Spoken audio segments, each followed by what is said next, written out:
Ban को धरती में भी बुलबुले होते हैं, जैसे पानी में होते हैं, और ये प्राणी धरती के किसी बुलबुले से ही निकले होंगे। वे कहाँ गायब हो गए? मैकबेथ हवा में खो गए। उनके शरीर हवा में सांस की तरह पिघल गए। काश वे रुक गए होते। बैन को क्या ये चीजें वास्तव में यहाँ थीं? या हम दोनों को कोई भ्रम हो रहा है? मैकबेथ, तुम्हारे बच्चे राजा बनेंगे।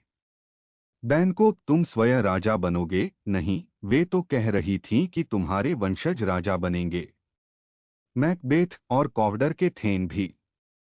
क्या उन्होंने ऐसा नहीं कहा था? बैन को, बिल्कुल उन्होंने यही कहा था। यह कौन है? रॉस और एंगस प्रवेश करते हैं।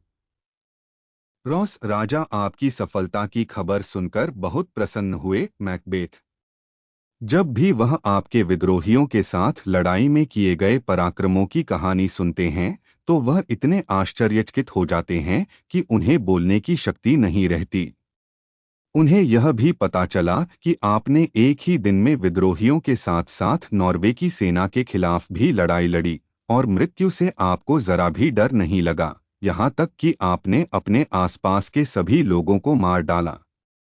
एक एक कर दूत आपके साहस की खबरें राजा तक पहुंचाते रहे, और आपके द्वारा राज्य की रक्षा की प्रशंसा करते रहे। देश की।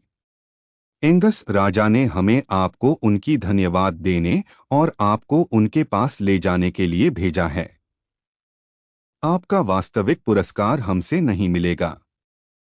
रॉस, और आपको आगे क्या मिलने वाला है, इसकी एक झलक देने के लिए उन्होंने मुझे बताया कि मैं आपको कॉवडर का थेन कहकर संबोधित करूं।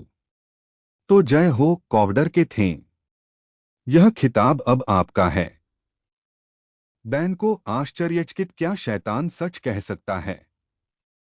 मैकबेथ, कॉवडर का थेन अभी भी जीवित है। तुम मुझ पर उसके कपड़े क्यों डाल रहे हो? एंगस, कॉवडर का थेन जो था, वह अभी भी जीवित है, लेकिन उसे मृत्युदंड की सजा सुनाई गई है, और वह मरने का हकदार है। मुझे नहीं पता कि उसने नॉर्वे की ओर से लड़ाई लड़ी थी, या फिर उसने विद्रोहियों की गुप्त रूप से सहायता की थी, या फिर उसने हमारे दोनों शत्रुओं के साथ लड़ाई लड़ी थी। लेकिन उसके द्वारा किया गया देशद्रोह जो साबित हो चुका है, और जिसे उसने स्वीकार किया है, उसका मतलब है कि उसका अंत हो गया है।